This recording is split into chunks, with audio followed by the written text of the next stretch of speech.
What's up? What's going on, man? How you doing? I'm doing good. How about what's going on, Chet? Jake Wood is in the house.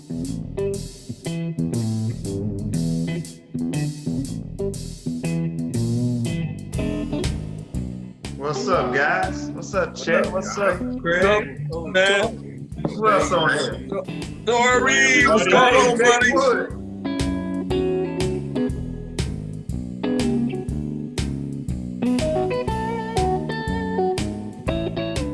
Lou, what's going on, man? Sweet Lou. How you doing? Hey man, this is technology to me, so I am Sweet. I am working.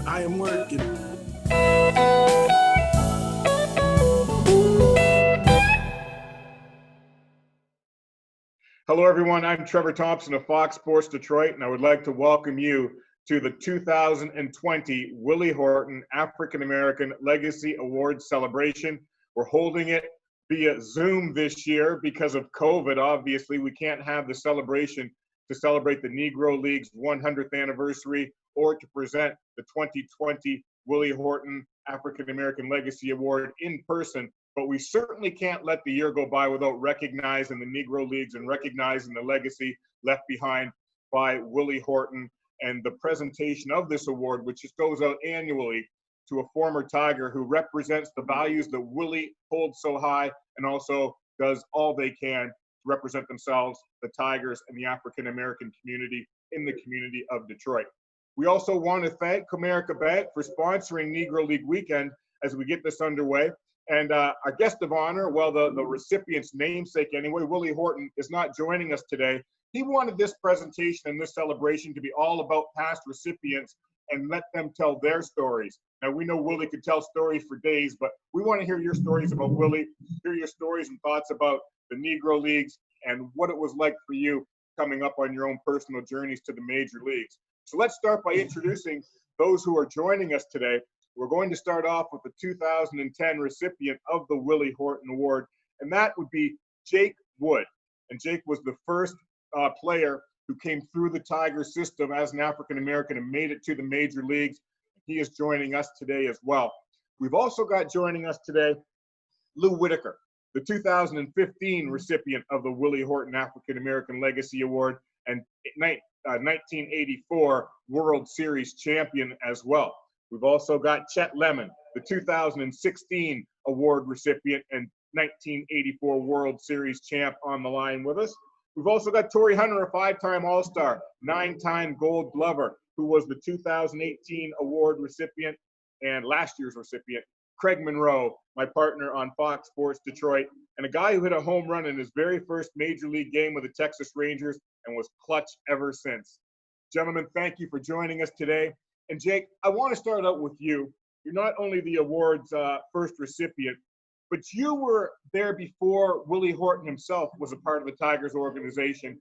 And my first question to you is, what kind of legacy do you think you left for Willie to follow, or how do you think you may have inspired Willie before he even got his career underway with the Tigers?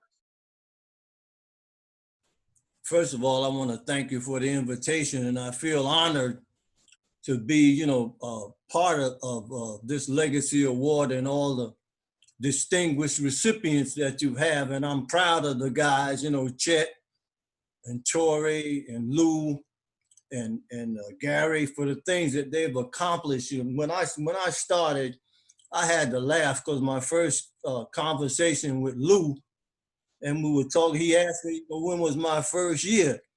I said, well, the Tigers signed me in 1957, and Luke laughed. He said, damn, that was the year I was born. So I just want to, look back over the years and remember when guys like Willie and Gates Brown and Ike Brown and them came to Detroit, and some things, that I've mentioned before, because it's one thing to have, the physical ability, but I think the most important things, and maybe you guys will agree with me, is the mental aspect of this game of baseball. Because, you try to tell young kids that, in order for you to succeed, you fail more than you succeed. 3 hits out of 10 and you're a good hitter. So the mental aspect, because the mental aspect of the game, you can go from one level one day to the lowest level the next day. And how to keep that on the even keel is what you try to instill in young people, that you have to be balanced, because you know how fickle fans is. They can love you 1 minute and hate you the next. So, to try to balance that, then you think about the opportunity, because I look at you guys and I say, God bless you for the things that you've accomplished over the years. You have no idea how proud I am to see you guys and what you guys have accomplished. Because I look back, when I first started and look at the life of Jackie Robinson and the guys before me, Larry Doby, Hank Thompson, Monty Irvin, and Roy Campanella, Don Newcomb, and Sam Dressel, the things that the guys instilled in me. And then when the opportunity presents itself, be prepared, not only physically, but mentally. And that's what, I tried to instill in Gates and Willie and all the guys that come up, because, you're excited about the fact that you're there, but it's one thing to get there, and it's another thing, to stay there. And when you look at, you guys' careers and the length of time that you guys have maintained the stability, I say, man, I am so proud of you guys. You have no idea. Thank God for you.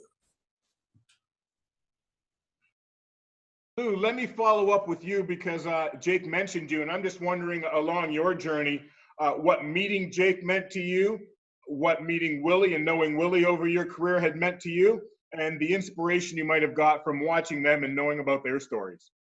Well, going through the minor leagues, I heard the name Jake Wood, but I didn't really know anything about who Jake was or not really anything, because, looking at, I guess, records and things like that really wasn't my thing. I'm looking to try to make it myself.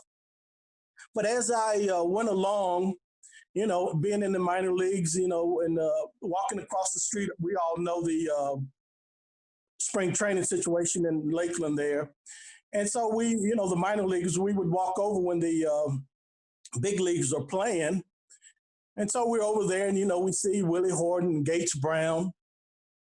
And of course, Willie was the star as far as the African-American players, we might say. And, that was, just an admiration just to be there and watch him, Willie with his big Fu Manchu, and, he was known for that, his mustache and his goatee. Fu Manchu. And that, that big, powerful swing, with those large thighs, But, Willie, it was an inspiration over the years. And, I even had an opportunity to play with Willie in spring training in '78, but that's our first year. And but at the last week of the season, Willie got traded to Texas. So, I never had the opportunity to play with him, but I played against him there. And I think Willie during that year went to Seattle too. So, I had the opportunity to see Willie at least those 2 years back in '78.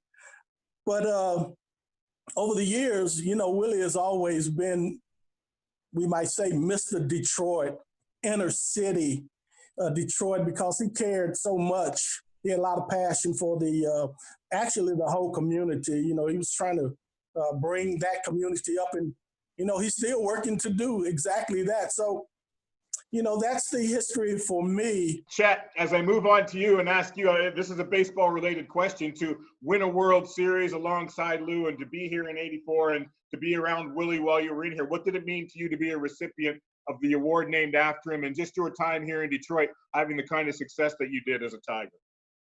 That was a tremendous honor. I mean, I admired Willie. I got a chance to play against Willie, and so I had a lot of respect for him.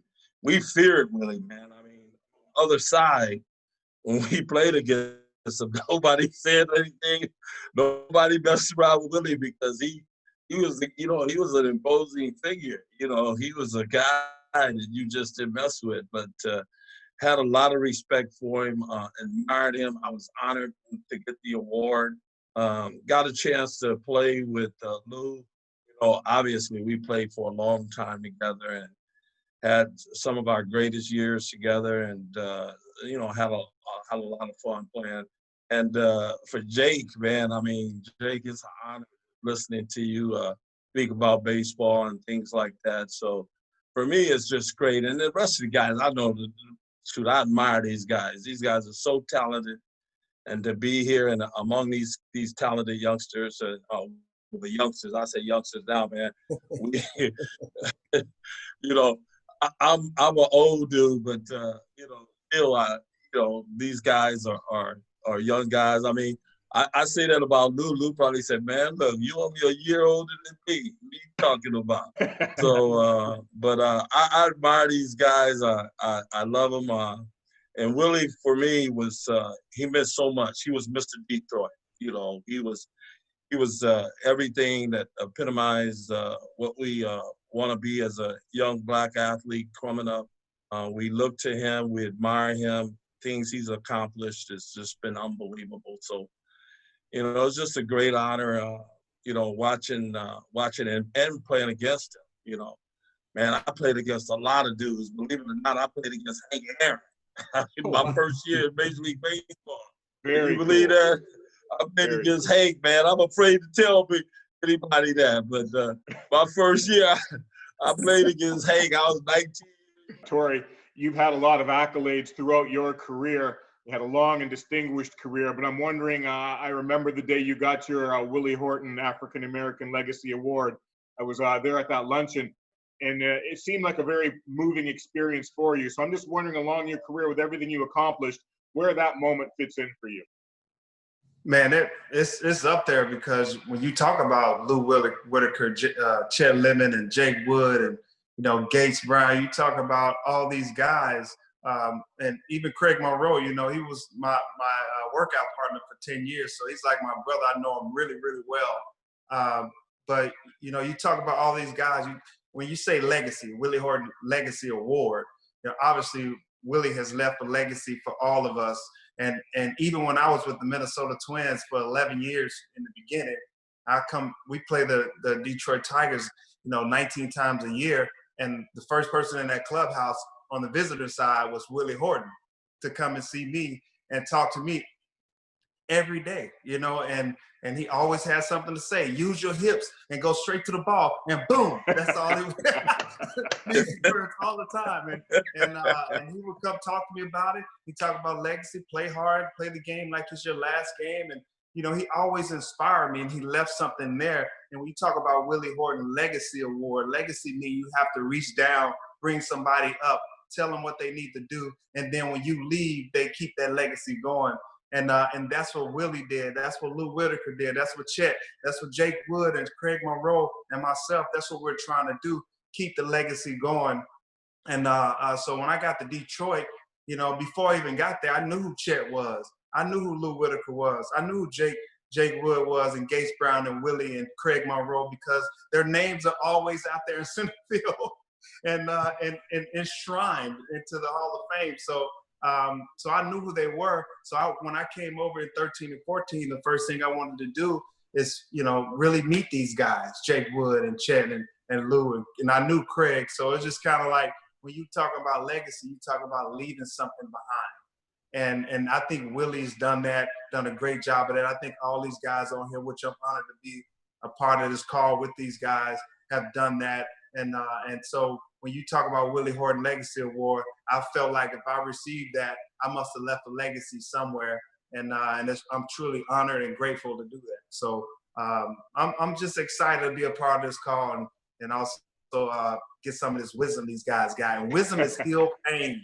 Heal pain. You can't have wisdom unless you heal for some pain. These guys are healed from pain, and they got wisdom. I got wisdom. Craig got wisdom. We need it. Simo, I want to give you a chance to chime in here. we had an opportunity to take a photo with me, yourself, Torii, Jake Wood, Rod Allen back in the day. It's one of my prized possessions. But when you're around guys like that, and when you're out in the community, and this is part of what that award is all about, your contributions to the community, what do those tie-ins mean to you, to be tied to those guys, to be tied to the Detroit community, and out there like you are, and to be a recipient of that award? Well, it's obviously an honor. I remember the first day that I got over to the Detroit Tigers from the Texas Rangers, and the first person that greets me in the parking lot was Willie Horton. And from that day on, he would call me Pop. I mean, I would call him Pops because you're right, Lou. He would always say, "Son, come over here, son." And I would just remember being able to walk into the clubhouse and having Willie Horton's locker, literally like a few lockers down, from my locker. And every day he would sit in that locker, and I would go up and I would talk to him. And we would not only talk about my hitting, we would talk about life. We would talk about the kind of person that you want to be. And it is about his legacy. He's one of the activists. He was one of the main guys in 1968, calling for peace when all these riots was going on in Detroit. So when you start thinking about Willie Horton, you think about a pioneer. And to win that award was truly an honor. It was such an emotional experience for me because I had been through so much, going through so much as a Black player coming through Texas Rangers organization, not getting an opportunity, and then getting to Detroit, and then trusting you to put you out there and allow your talents to be shown and to come up with some of these big moments in my life. I have to admit that Willie had a big part in that. I remember real quick, it was about making an adjustment. I remember him telling me, "Son, against right-handers, I need you to open up a little bit so you can clear some room to be able to get to that ball in the inner half." And then he's like, "And then you face the lefty, you got to close that shoulder and use your hips and drive the ball to right center." Well, the way he said it, you knew it was passionate. You knew he cared.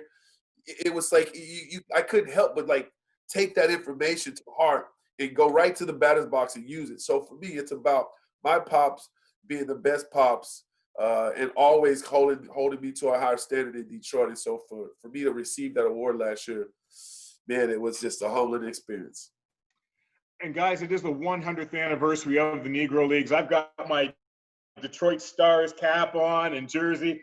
Behind me here, I've got a photo of the 1924 Negro League World Series, the first Negro League World Series, the Kansas City Monarchs and Hilldale. I love that photo. It means a lot to me. But I want to go around the horn with each of you guys and just your thoughts on how far the game has come, and when you reflect on the Negro Leagues, what that era means to you today. And Jake, let's just start with you. When I look back, when I was growing up, and my mother was the one that inspired me, to play baseball. She was the sports fan, because we laugh in my family because there were 9 of us, 5 girls and 4 boys, and me being the oldest boy had the opportunity to become a Major League Baseball player. My baby brother Richard, who started playing football, and he went to USC. He played in the NFL with Tampa Bay for a 10-year career. So out of 9, 4 boys, 2 of us became professional athletes, and we look back and we laugh because my father, he didn't know the difference between a golf ball and a basketball, knew nothing about sports.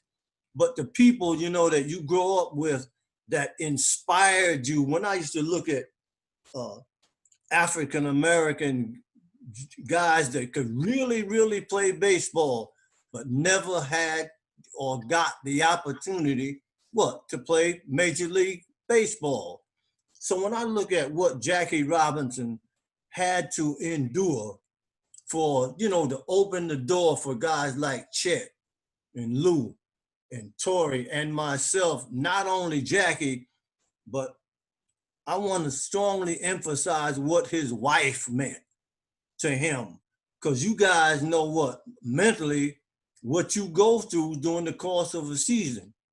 And when you look at his wife, Rachel, that's what I really want to emphasize, what a true soulmate means in this game of baseball. Because mentally, boy, you can get destroyed one way or the other. And if you have that type of support, there is nothing like it. And I look back at what the things that she had to endure to support him, to make him. Can you imagine being a competitor like Jackie Robinson was, and you couldn't fight back? He was a young man when he passed away, 50-some years old, and you could tell hair was white. And guys, and I always say, the commitment that he had, and it goes on to the commitment that you guys had and still have in trying to inspire other young Black athletes about maturing in life and in this game of baseball. But just going back, you mentioned your mom, Jake. My mom, we were out playing ball in the street one day, and ball was hit. And my mom, she was coming home from work. She picked the ball up and threw it. And the way she threw the ball, I looked at her like, wait a minute, hold it. My mom throw like that? I said, man. But she was an athletic woman. In the neighborhood, the Black community, we play baseball all day from sun up to sundown. And we had some guys that were talented, but they just didn't get the opportunity. And that's the big thing. A lot of us just don't get the opportunity, or if we do get the opportunity, it's something that we do somewhere along the way, we just blow it. And that's one thing we just got to stop as kids, thinking that everything belongs to them. The world doesn't belong to any of us. The thing is, when you get an opportunity, take advantage of it, pursue your goal, and don't stop until your career is over. And maybe then, as a lot of the players today, they're pursuing the front office, and I'm hearing it's kind of tough for the African-American community or the Black player to even advance there. So that needs to be corrected. Let's introduce everyone to the man who just hopped on the line. He's a 500 home run hitter, and he is a 1997 World Series champion and a former Detroit Tiger. The hardest swinger who's ever swung a bat. Gary Sheffield joins us now. Gary, it's a pleasure to have you on with Jake Wood, Chet Lemon, Lou Whitaker, Torii Hunter, and Craig Monroe. I'm Trevor Thompson, Fox Sports Detroit. It's good to see you again, Gary. I just wanted to get your thoughts as a former Willie Horton African American Legacy Award winner, what the Negro Leagues weekend means to you and what that award means to you as a former recipient of that, as Negro Leagues weekend comes around in 2020, and unfortunately we can't celebrate that on the field. Unmute your phone. Unmute it. You on De Leon's phone. Just press the button. De Leon, get him off. There you go. You are live with us, Sheffield. Hey, Torii always got something to say, man. Yeah, but it means the world to me. I'm just to be amongst you guys. We all had our era. We always had our time. And Willie Horton is when I first got to Detroit. He was the guy that stepped to me first and told me how we're gonna do things here in Detroit and what he expected of me and old Monroe and Marcus Timms and all those guys. We all had to play a role, and how we set the example for those guys. And so being in the Negro League and being a recipient of that award with that it just means the world to me, because I always looked at myself as a Negro League player. That's just how I looked at myself. So it was quite honoring, man. When you look at the panel here and you go back from Jake Wood all the way up to Craig Monroe in his time and the current African-American League players in the game right now, your thoughts on just how maybe things have changed from that era and where we go from here? Well, I've been doing this since I retired from Major League Baseball. I've spent a lot of time with youngsters. We've had over 70 first-round draft choices. Actually, our last first-rounder, you probably saw him throw last night, Beatty Singer. He was our last first-round draft choices. We've had, Fielder, all those those kids came through our program and played in our program. Casey Koshman, Sean Burnett, Billy Butler, all those kids came through our program and played. So for me, it was a lot like what Sheffield said. My joy came from working with the kids. They look at you like, it's amazing that you would come down and spend the kind of time you do with those kids. But they just like people to care. They want you to care. They care about everything you say. They hold fast to every word that you say to them. And if you tell them that they're doing great, they believe it. They really want to do well. And you try to encourage them to do good things all the time. You understand, you talk to them, and you share with them that you're going to fail. You're going to fail 70% of the time, and you're going to be considered one of the best in the game. You're going to be one of the best players in the game by failing that much. So you help them to appreciate that, look, you're not going to get a hit every time. You can play like right now, playing Little League and everything else, but it's going to slow down. It's going to become harder, more difficult to be successful. But one of the things that you got to learn is that you're going to fail, but you got to gird up your loins like an able-bodied man and keep trying. That's the only way that you're going to succeed in this game. Torii, these days it's also important to recognize that with what's going on and the voices speaking out against social injustice, that Black players have a platform, both past and present. You've been vocal about this. What would it mean to you today, in the 100th anniversary, the Negro Leagues especially, to wear a Black Lives Matter T-shirt or patch on your jersey? And what message would you want to send in that regard these days? Man, well, when you talk about 100 years of celebrating the Negro Leagues, that's a feat. We always talk about, Josh Gibson and Larry Doby. You talk about these guys' talent, but we rarely talk about what they had to endure. The strength they built up, and being called nasty words, have to sleep in basements where the boiler room is, and gas is leaking and people getting sick and dying. Had to get fed in the back of the restaurant. All these things they had to endure while playing the game of baseball. That's what made them. The talent was, that's what God gave them. They gave them that talent. But the gift that they have, that's something they can't fire or retire. And I think these guys that came before us has laid that foundation to allow us to be better. But I still think we got a long way to go. And you're talking about, we had an incident in the organization, and something was put out in social media, and because you have the same mindsets. They have all white marketing team. Because you have an all white marketing team, you can't see the harm in what you're putting out, because you don't have more of a diverse marketing team. So we need more people in that front office making decisions that don't have the same mindset as everybody else.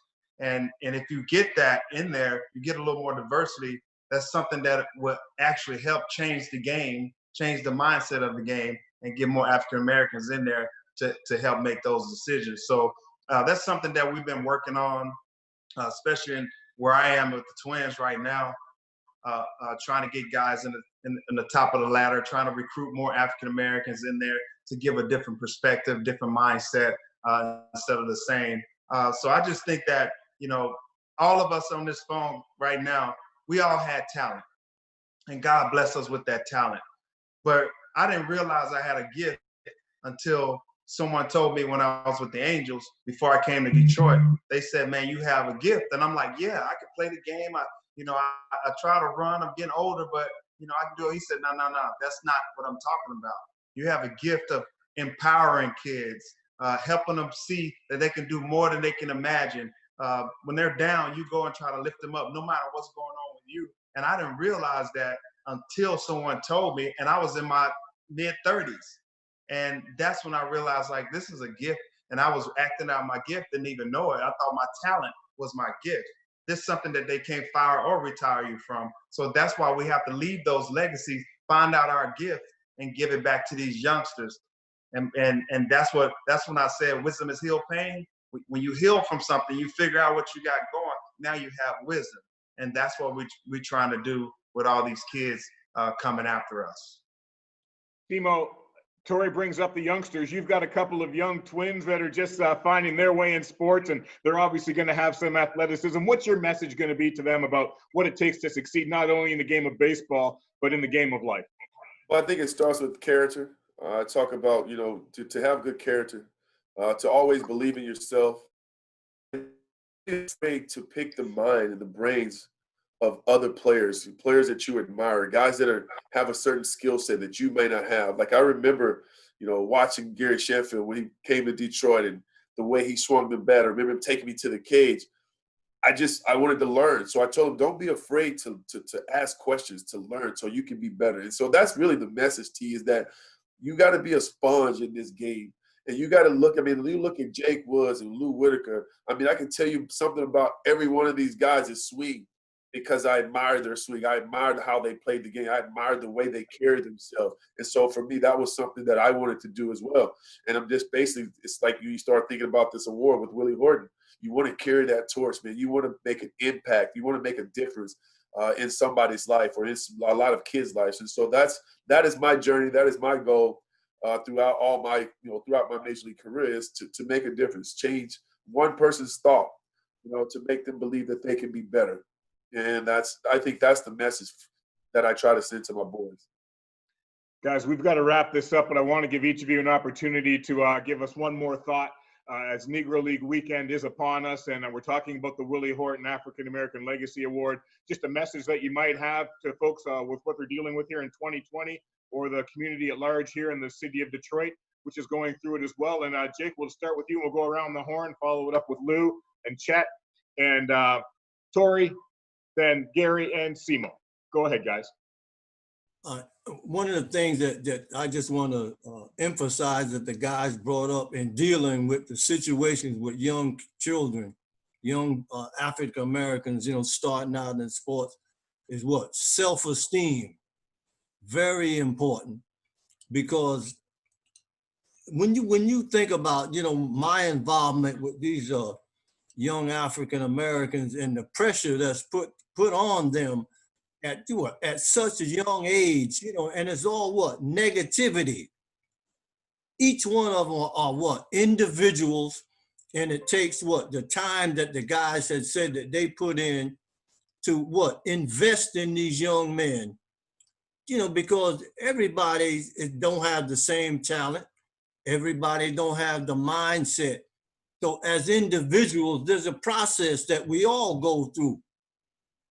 All of us go through, but to learn self-esteem that you what? Are somebody. There's young men going into big leagues right now, just learning to play what? The game of baseball. So you expect the guy that's 10 years old to be perfect, and you got him out there in a different position every game, every inning, and the things that they have to endure. When I was growing up, it didn't cost us nothing because my father couldn't afford to pay for me to play baseball.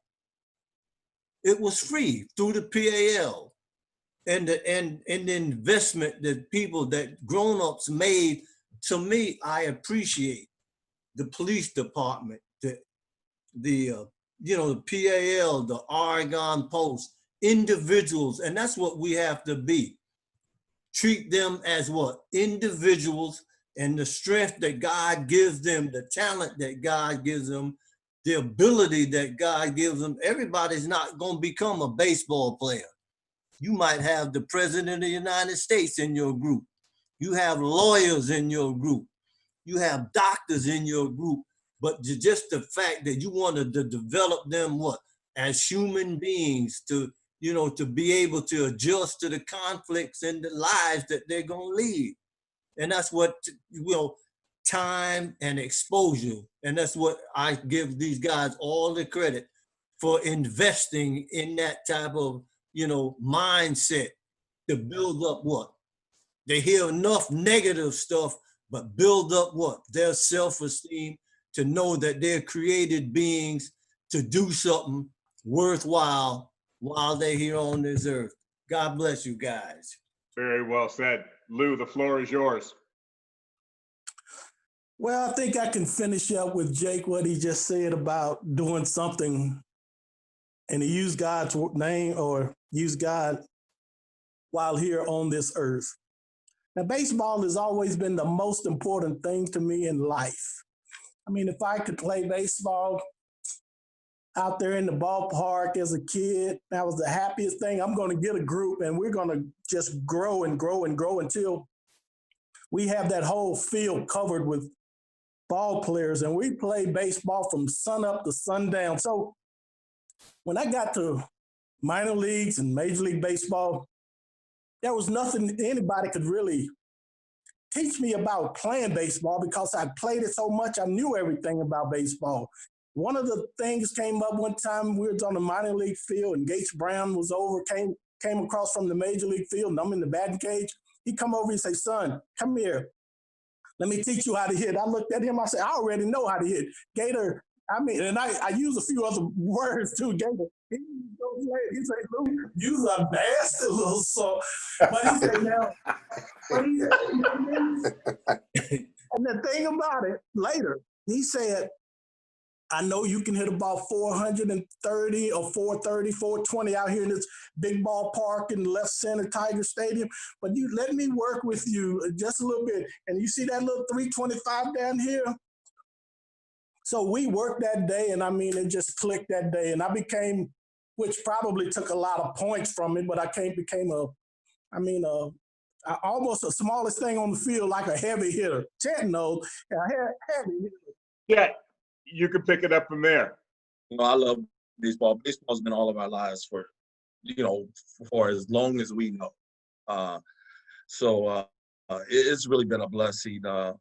Lou, it's funny. Lou and I had an unbelievable relationship. When I came over to Detroit and played, about 10 years with Detroit Tigers after being with the White Sox for 7 years, we developed a really good relationship and friendship.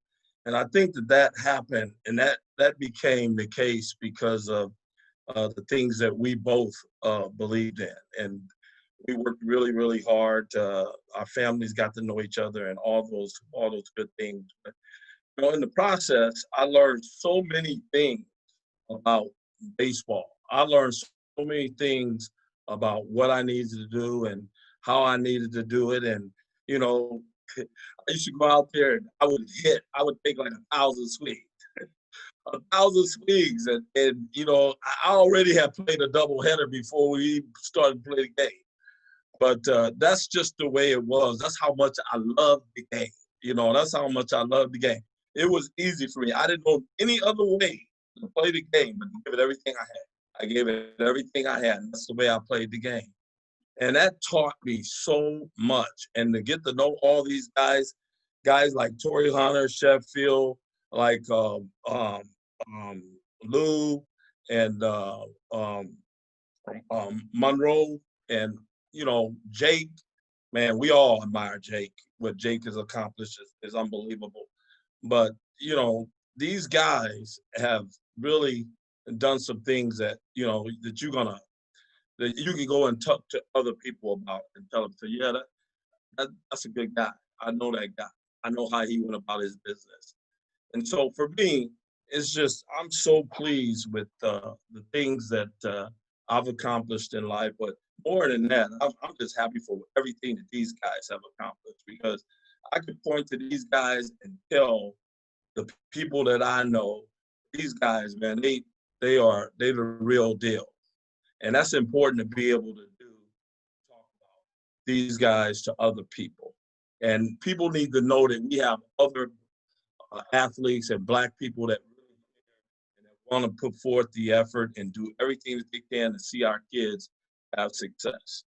And so for me, it's just a blessing. And like Lou said, look, it's, the bottom line is that all of us have some good things that we have about ourselves, and obviously some things that we don't like about ourselves.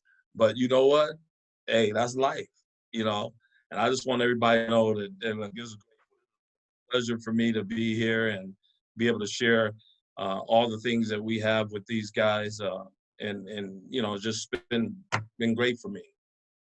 And we're glad you joined us, Chet. Gary, your final thoughts. Well, after listening to everybody speak, you know, it just took me back to, you know, how I got started playing baseball with my uncle Dwight Gooden, and the journey that it took me on, and looking at where I am today. I never would have imagined that I would have met so many people, you know, accomplished so many things, and met so many goals that you know, I set forward later on in life that I never thought I could achieve. And just the journey of life, man. And I tell you, what Lou just said is so important, because, you know, we all cross paths with different things, and we need certain things in our lives at certain times of our lives. But God is never late. He's always on time. And it's like, it takes me back to when I met my wife, and you know, I was thirsty for God and things like that, and been married for 20-something years, and you know, being married to a gospel singer, and always keeping that word coming at you and spreading it around you.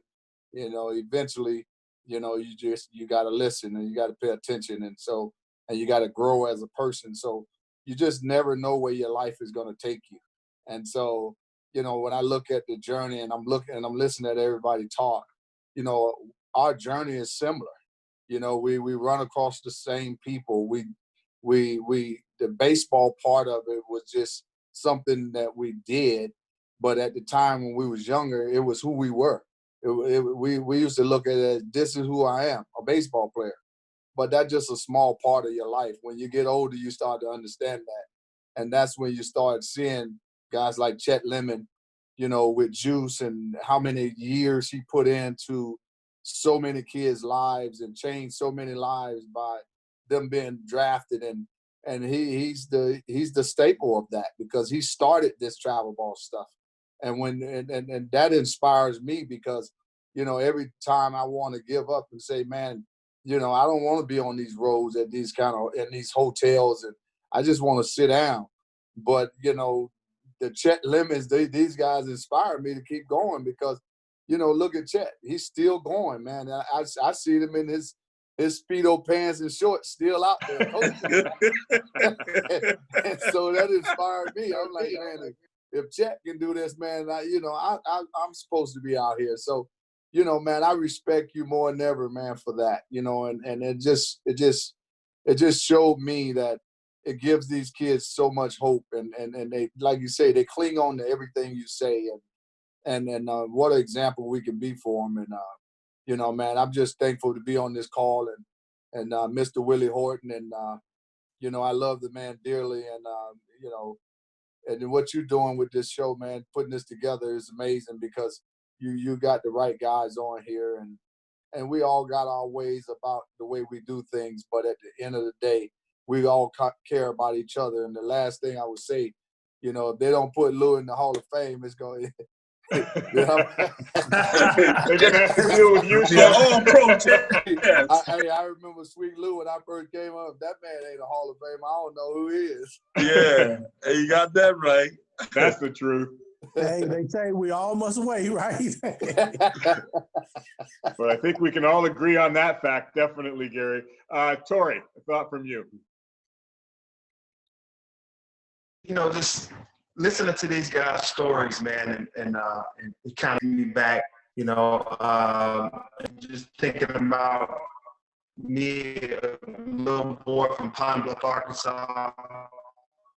35% of the people there live below for me. You hear Lou say it's been very, very good to me, and it's been very good to me as well, and to all the guys on this call, and just, you know, just all the stuff that it taught me. It taught me financial literacy. It taught me how to build relationships. It taught me how to be strong and endure. It taught me how to fail and make adjustments. In 1997, I found myself sleeping in a parking lot because I didn't have the first month's rent in New Britain, Connecticut. I was in AA. So I'm in the parking lot with this guy named Amar Brown, and I'm sleeping in that parking lot. And that day, I told myself, you know what? This has never happened to me again. I'm gonna learn financial literacy. I'm gonna learn about a lot of different things and go out there and be intentional about it. So I was able to learn financial literacy while playing the game of baseball. Baseball has also helped me to, broaden my horizons. I was able to travel and see different things and be a professional and carry myself in a different way coming from poverty. I was able to build relationships with whites, Latinos, Asians, other Black men. I was able to build relationships with all of those guys. So I would tell people that's going through all this stuff, this craziness, this uncertainty that we have in this world today in 2020, it's about relationships. And I think if you think about a baseball clubhouse and the coach comes in and say, hey, we're going to the World Series. And when the coach says that, everybody locks in like, man, we got to go to the World Series. So you got the white guy, the Black guy, the Latin guy, the Asian guy. We all come together and push each other to go to the World Series. Well, when I got into this real world, there's no World Series. It's everybody for themselves. So I don't want to get to know you. You don't want to get to know me. So the relationships is not built. Because we have a relationship and a goal in mind together in the baseball world, we're able to build those relationships and talk to these guys. They know what I can do, what I can't do. I know what they can do, what they can't do. They push me and say, you've been out too late, man. You got to drink some water. You got whatever it may be. We all we all push each other and go to the next level because we got a World Series to go to. But in the world, we don't have that. It's everybody for themselves. It's like a marriage. Love brings you together, but what keeps you together is wisdom, knowledge, and understanding. That's the only thing. People love each other, but they still get a divorce because they don't even know each other. So until we build relationships with one another, invite people to our house that's different than us, then we're going to still have the same thing because the relationships are not there. You don't know me, you don't understand me, so now you want to hurt me. So that's what I feel like we need to get to, better relationships. Man, to that as well. Simo, bring us Man, home. these guys have said it all. I want to thank all of you guys, first of all, for being on the call, but also paving the way and showing me that a Black player can make it. A Black player can reach his dream, can reach his goal. And a lot of you guys, you, Chef and Torii, you guys know that for sure. You guys have pushed me and helped me get to the level that I wanted to get to. But for kids, I want to say to young Black kids, when you look in the mirror, be proud of what you see. Don't think that you're less than. You're more than a conqueror. That's what my man said. That's what the father told me. So I want you young kids to take that same emotion, that same feeling, and go out and just be great. And I think you guys have said it all as far as giving back to the community, being a light, and going out and helping these young kids. So, man, this was one of the coolest calls. And to see all you guys' face, I couldn't be more excited to be a part of this Willie Horton African American Legacy Award. Well said, Craig. And I know that Willie is proud of each and every one of you, not only as recipients of his award, but for the work you do in the community and for the way you hold yourselves and everything you've said here, that the way you've represented Tiger Nation and each one of you in your careers and everything you've accomplished. Thank you for taking the time out today, and thank the Tigers for assembling us. We can celebrate in 2020 the Willie Horton African American Legacy Award and Negro Leagues weekend. Thank you, gentlemen. Thanks for doing it, guys, man. All right, thanks, fellas. All right, y'all. Love y'all. All right, man. man. All right, Appreciate you gang. guys. Care now. God bless you all. God Thanks, bless guys. you. Stay safe, guys.